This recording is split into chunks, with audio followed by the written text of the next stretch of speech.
Abahanga bemeza ko amakimbirane yabayeho kuva ikiremwa muntu cyagera ku isi ndetse ko bisa naho atazigera arangira. Kuba abantu badateye kimwe, batavuga ururimi rumwe cyangwa se badakora bimwe bishobora kuba intandaro y'amakimbirane. Ariko se ni gute nakumira amakimbirane? Nayakemura nte? Nta handi wakura ibisubizo by'ibi bibazo uretse mu kiganiro ejo. Iyumvira inkuru zibanda ku makimbirane yo mu miryango, amakimbirane aturuka ku gushyira abantu mu gatebo kamwe ndetse n'amakimbirane aterwa no kuba hari ibyo abantu batinya kuvuga, maze usobanukirwe uko wayakemura. Ubundi cyambere ni ubwumvikane kandi bikaba kuvugisha ukuri. Iteka mu rugo mutumvikanye ngo muvugishanye ukuri, ntabwo amakimbirane abasha gukemura. Kurikira ikiganiro ejo kuri radiyo Ijwi ry'Amerika ni ku 104 n'ibice 3 FM.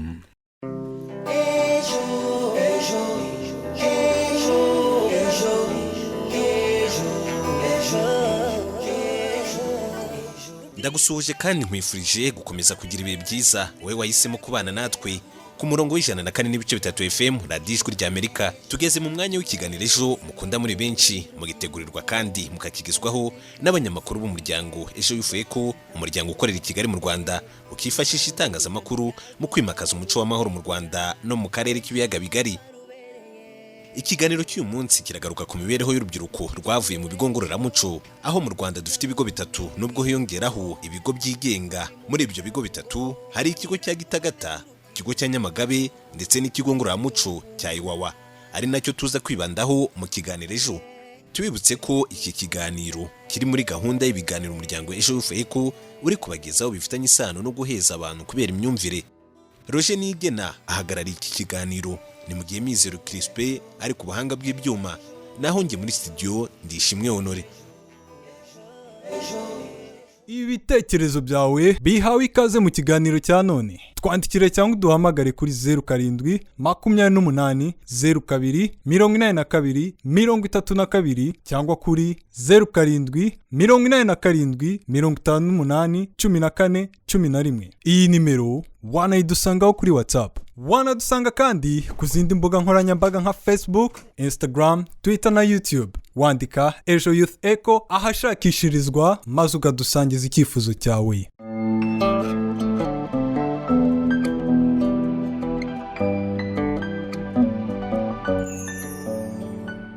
Minisiteri y'Urubyiruko yashyizeho ikigo cyigisha imyuga kandi kikagorora umuco ku bahoze ari inzererezi, abanywi b'ibiyobyabwenge, abajura n'abandi bafite imyitwarire mibi.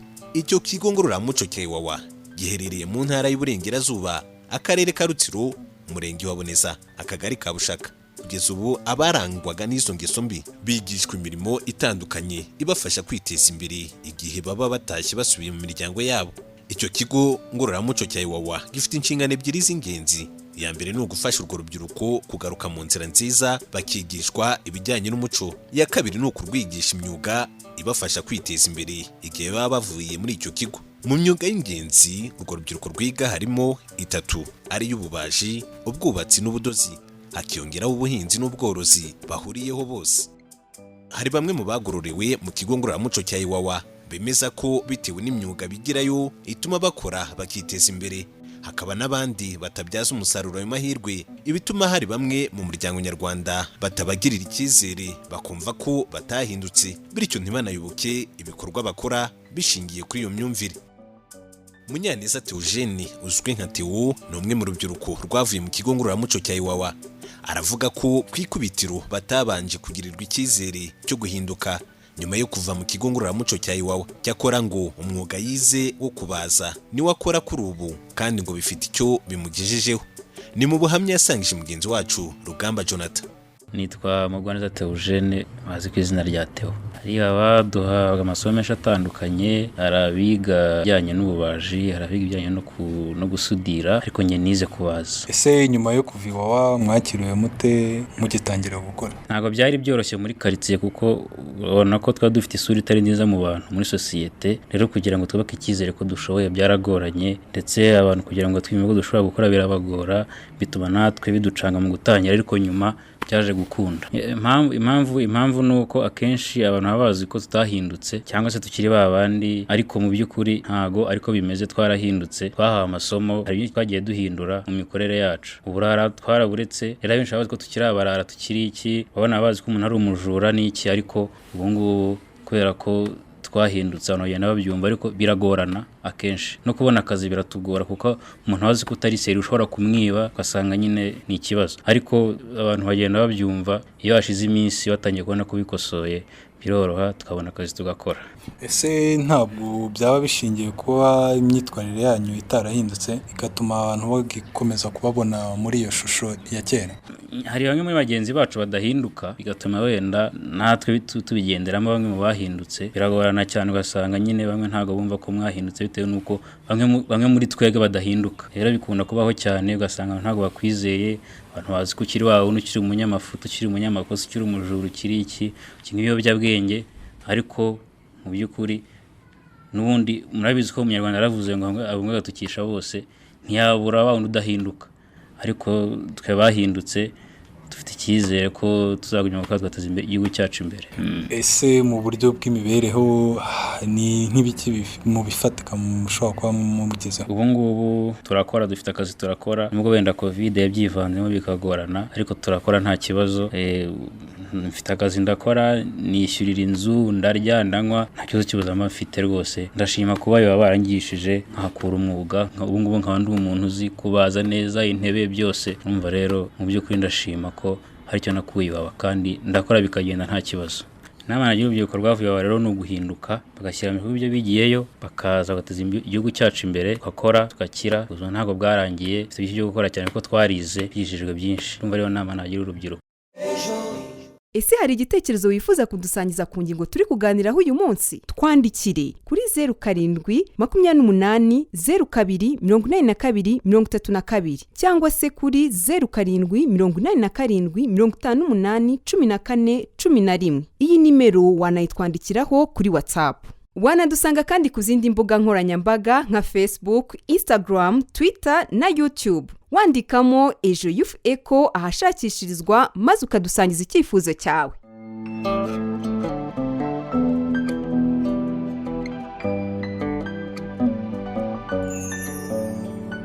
Ibitekerezo byanyu mukomeze mu byohereze turaza kugira umwanya wo kubisoma. Tubibutse ko iki kiganiro kiri muri gahunda y'ibiganiro umuryango Ejo Youth Echo uri kubagezaho bifitanye isano no guheza abantu kubera imyumvire. Ese ko hari bamwe mu rubyiruko rwavuye mu kigo ngororamuco cya Iwawa rufite icyo rumaze kugeraho rubikesheje imyuga bize, bamwe mu baturage bafite iyihe myumvire kuri rwo? Akawa mugani ngo akabaye twende nk'ikoga ngo niyo koze ntikanoga. Hari ababibona uko, ni mu gihe hari n'abandi bashimangira ko hari abagorowe bagakosoka ndetse guhinduka kwabo bikaba bigaragarira ijisho. Ni mu bitekerezo byakusanyijwe na mugenzi wacu Nishimwe Ariete mu karere ka Gicumbi. Impinduka iragaragara kuko bwa busarirwa n'ubugegera baba bwaracitse bwaragabanyutse. Abenshi bajya bahinduka. Ujya ubona iyo bagiye mu mirimo yo bigiyeyo ijya ibafasha ukabona bari gutera imbere, rimwe na rimwe bagafasha na bamwe mu miryango yabo. Ariko ntihabura bake bona n'ubundi kamere zinanira bagasubira muri bya bindi, ariko ku buryo rimwe na rimwe hariho ababa babuze ibyo bakora babona babibuze bakajya ya mico itari myiza barimo, ariko si benshi ibyo ubona bibafasha. Araje akora izindi dega z'ubujura ntazo pe ntazo. Yaje ari umusuderi kandi bivugwa ko yabyigiye intuzi Iwawa, ubona ko bimuteje imbere, umwana aracya agira ku mafaranga afasha na nyina we w'umukecuru. Ari n'abandi usanga bajya mu bwubatsi ukabona hari ibyo bigejejeho abigira umumaro, iriya myuga igifasha. Gusa ntihabura ba kamere bahinduka nyine, ariko nibo bake sibo benshi. Yewe tubona nta kibazo, ntago bongera gusubira mu ngeso mbi. Ntago ari bose, hari n'abongera nyine bagasubira muri za ngeso mbi zabo za mbere, ariko abenshi bavayo barihannye ahubwo bagashakisha imibereho muri ya myuga yabo babigisha bagezeyo. Muri sosiyete yatambutse baravuga ngo ngo dore wa wundi wari imbobo mwa, dore wa wundi wajyaga wiba, ariko ni byiza pe ngo iwawe harakabyara. Usanga ari uko abantu bavuga.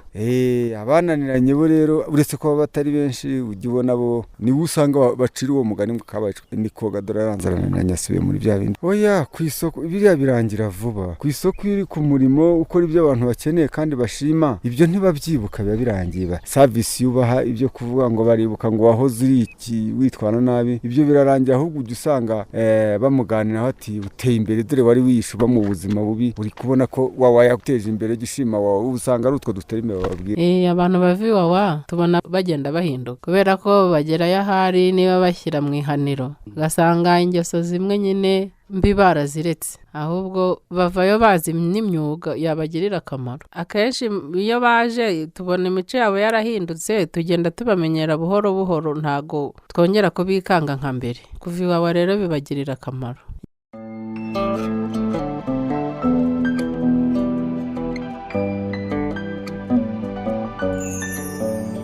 Barakoze cyane aba baturage kudusangiza uko babona urubyiruko rwavuye mu kigo ngororamuco cya Iwawa mu mibereho yabo ya buri munsi.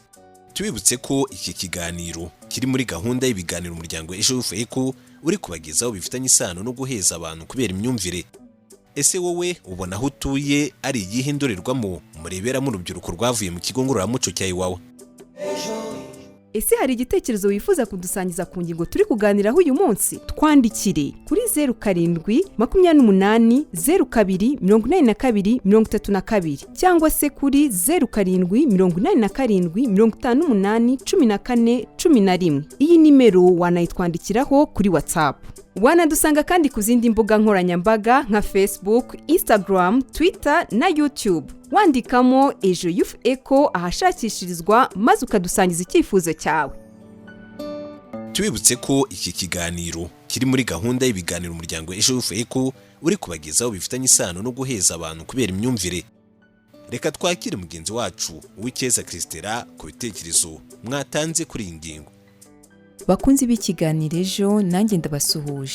Ngiye kubagezaho ubutumwa mumaze kudusangiza ku nsanganyamatsiko twaganiriyeho none igaruka ku mibereho y'urubyiruko rwavuye Iwawa. Aho turi kwibaza tutese mubona gute imyitwarire y'urubyiruko rwavuye Iwawa. Twihuse Hakizimana Ezekiel uherereye mu karere ka Nyamasheke yagize ati genuranye n'urubyiruko rwavuye Iwawa. Bona bakora cyane bafite n'intego yo kwiteza imbere. Bafite n'imyitwarire myiza kuko niyo uganira nabo ntiwamenya ko bigeze kubaho ubuzima bw'uburara. Ati kuba hari abakibashidikanyaho byaterwa nabo bahuye nabo. Atariko nkanjye wababonye uko bahinduye imyitwarire ndabizera cyane. Naho Kabera Emmanuel uherereye mu karere ka Kicukiro mu murenge wa Gahanga akagari ka Rwabutenge yagize ati genuranye n'ikigo kibakiriye bavuye Iwawa. Atariko mbona benshi mu bavuye Iwawa aribo biteje icyizere kuko hari abataha ukabona nta mpinduka bagaragaza mu myitwarire. Naho Fred waravuga ko bishoboka cyane ko urubyiruko rwavuye Iwawa rwahindura imyitwarire kuko bavayo bize imyuga ibafasha kwiteza imbere bitandukanye na mbere aho bamwe bishoraga mu bikorwa by'uburara kubera ubushomeri. Ibi nibyo bitekerezo maze kwakira ariko namwe mukomeje kudukurikira mukomeze mu byohereze ndakomeza kubyakira. Arakoze cyane Kristera n'abatanze ibitekerezo kuri iyi ngingo. Tubibutse ko iki kiganiro kiri muri gahunda y'ibiganiro umuryango Ejo Rwavuye ko uri kubagezaho bifitanye isano no guheza abantu kubera imyumvire. Ese hari igitekerezo wifuza kudusangiza ku ngingo turi kuganiraho uyu munsi? Twandikire kuri 0728028232 cyangwa se kuri 0787581411. Iyi nimero wanayitwandikiraho kuri WhatsApp. Wanadusanga kandi ku zindi mbuga nkoranyambaga nka Facebook, Instagram, Twitter na YouTube. Wandikamo Ejo Youth Echo ahashakishirizwa maze ukadusangiza icyifuzo cyawe. Ese inzego bwite za leta zo n'uruhe ruhare mu gufasha urubyiruko rwavuye mu kigo ngororamuco cya Iwawa? Ni izihe nzitizi babona n'uburyo bwo gufasha uru rubyiruko kuzisohokamo? Rwirangira Diedore ashinzwe urubyiruko, umuco na siporo mu karere ka Gicumbi kabarirwamo urubyiruko rwavuye mu kigo ngororamuco cya Iwawa rurenga 200. Byagaragaye ko iyo bagarutse mu miryango yabo hari igihe usanga n'ubundi cyabajyanye muri ibyo bintu kigihari. Niba ari amakimbirane atuma bajya mu buzererezi mu biyobyabwenge, niba ari amakimbirane mu rugo akavuga usanga agihari. Niba ni iyo miryango iba ahantu bakoresha ibyo biyobyabwenge bagasanga bigihari. Ariko ubundi iyo bakivayo uba ubona barahindutse, ubazanye uba avuye kubafata kuri uriya mwaro wa Rubavu cyangwa se Karongi, ariko iyo bageze inaha hari abakomereza aho ngaho ugasanga bakomeje kuba bazima, ariko hakaba n'abandi bahagera bakongera bagasubira muri bya bindi. Iyo baje rero bagerageza gushyira mu bikorwa iyo myuga, ariko haracyari ikibazo ko baza wenda ntibabone ibyo bikoresho byo kubishyira mu bikorwa, cyangwa nk'abo baza ntibinjire neza mu buzima busanzwe, basanga bisubiriye muri ibyo. Babaha ibikoresho, hari abagiye bitwara nabi bakabigurisha, ariko hari n'abandi usanga bagira nabyo hagenda harimo ibyiciro. Hari gahunda yo kubashyira mu makoperative, ndetse mbere bajyaga bahabwa n'ibikoresho bakagira n'uburyo bemererwa inguzanyo. Kuri ubu bihagaze bite Dieudonne? Ayo makoperative yari ahari y'ubuvumvu twari twakoze Byumba na Kageyo arasenyuka, n'imizinga baragurisha. Ubanza ari bya bindi umuntu uba yaritwaye gutyo kire burundu, ariko noneho kuri ubwo niho tubagira inama yo kubashyira hamwe n'urundi rubyiruko mu buryo bw'imikorere n'imyitwarire, noneho hakaba ku buryo bwo kubegera no kubagira inama n'ubundi buryo bashakirwa amikoro yo kugura niba ari ibikoresho. Ubutumwa rero natanga ni uko urwo rubyiruko rugira amahirwe yo kujya kwiga, bakaza bagafashwa kugira ngo wenda babe babona ibikoresho, bajya mu murongo nk'uwo baba bigishijwe bakuye muri ibyo bigo ngororamuco, n'ababyeyi bakabakira nk'abantu bahindutse ariko bashobora kongera kugira ibigusha, bakaba batana. Icyo gihe bakabafasha kugira ngo bagume mu nzira nziza, bakabafasha kubona icyo bakora kugira ngo kibahuze ariko kinabafashe kwiteza imbere, bareke kujya muri ibyo biyobyabwenge n'ibindi bikorwa binyuranyije n'amategeko. Tubibutse ko iki kiganiro kiri muri gahunda y'ibiganiro umuryango Ejo Rwavuye uri kubagezaho bifitanye isano no guheza abantu kubera imyumvire. Christella hari ibitekerezo abakunzi b'ikiganiro Ejo batanze ku kiganiro cyatambutse cyagarukaga ku basigajwe inyuma n'amateka bagiye batuzwa mu midugudu ya bonyine. Ikaze nanone.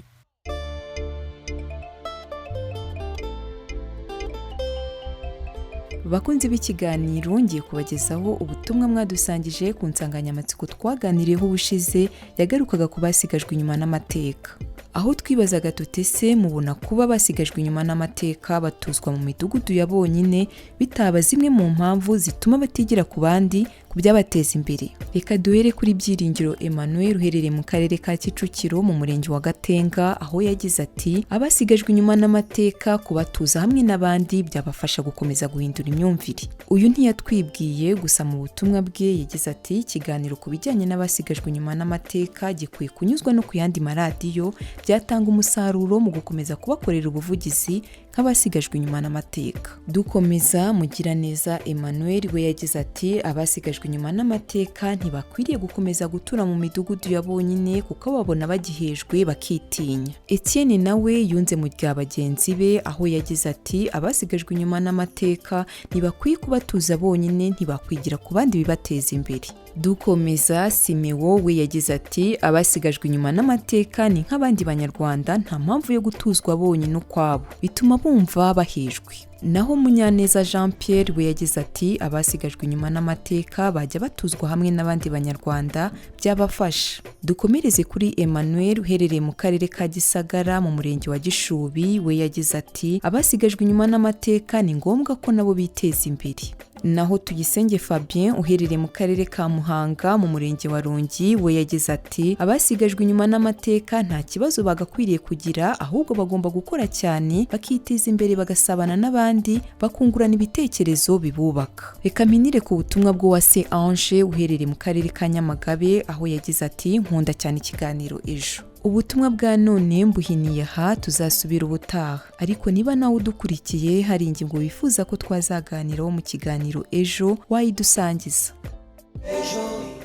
wakoze kubana natwe uyu munsi. Wifuza kudusangiza igitekerezo, ubuhamya cyangwa inyunganizi, watwandikira kuri 0728028232 cyangwa kuri 0787581411. Iyi nimero wanayitwandikiraho kuri WhatsApp. Wanadusanga kandi ku zindi mbuga nkoranyambaga nka Facebook, Instagram, Twitter na YouTube. Wandika Ejo Youth Echo ahashakishirizwa maze ukadusangiza icyifuzo cyawe.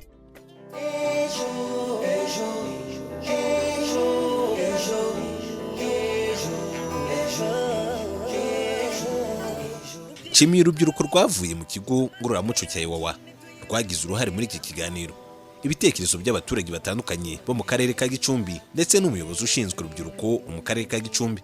Tubibutse ko iki kiganiro kiri muri gahunda y'ibiganiro umuryango Ejo Youth Echo uri kubagezaho bifitanye isano no guheza abantu kubera imyumvire.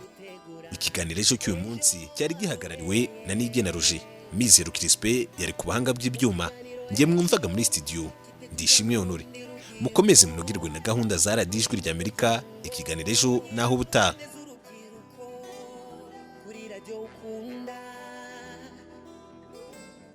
Abahanga bemeza ko amakimbirane yabayeho kuva ikiremwamuntu cyagera ku isi ndetse ko bisa naho atazigera arangira. Kuba abantu badateye kimwe, batavuga ururimi rumwe cyangwa se badakora bimwe bishobora kuba intandaro y'amakimbirane. Ariko se ni gute nakumira amakimbirane? Nayakemura nte? Nta handi wakura ibisubizo by'ibi bibazo uretse mu kiganiro Ejo. Iyumvira inkuru zibanda ku makimbirane yo mu miryango, amakimbirane aturuka ku gushyira abantu mu gatebo kamwe ndetse n'amakimbirane aterwa no kuba hari ibyo abantu batinya kuvuga, maze usobanukirwe uko wayakemura. Ubundi cyambere ni ubwumvikane kandi bikaba kuvugisha ukuri. Iteka mu rugo mutumvikanye ngo muvugishanye ukuri, ntabwo amakimbirane abasha gukemura. Kurikira ikiganiro Ejo kuri Radio Ijwi ry'Amerika ni ku 104.3 FM.